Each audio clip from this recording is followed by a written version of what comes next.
Seventh point is consistently bidding out all the options available. So when you're shipping, just as an example, let's say we're shipping into Amazon facilities, there's many different ways you can ship in. There's Amazon Freight, which now has its own portal. There's AGL, Amazon Global Logistics, which also has its own portal. I think it's Shipper Central. And then there's within the Seller Central portal, there's PCP, Partner to Carrier Program. So Partner to Carrier Program also has a layer of options. They have SPD, Small Parcel Delivery, which is usually UPS.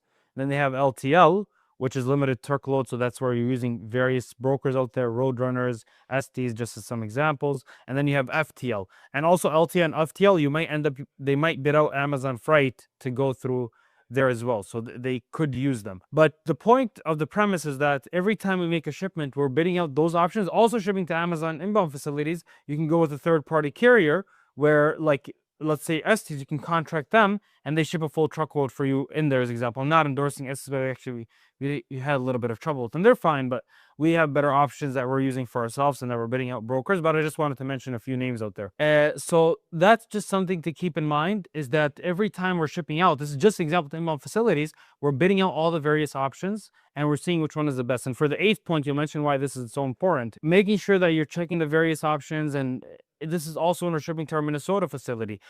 Even sometimes we use railroad. You can't use that for Amazon, but you're shipping this on the railroad, on the trains literally. And if we don't need it in a couple months, it actually helps because we're not having to pay storage. So we use that sometimes, interesting enough. The idea is that the logistics manager is, every time we have a shipment, they prep the document with the requirements and they're either inputting it on the portals or emailing it to our brokers or carriers to retrieve the best rates. They're all responding usually within minutes or hours, and then they go forward with the best option based on that specific shipment. So maybe we need a specific time, we need a specific whatever.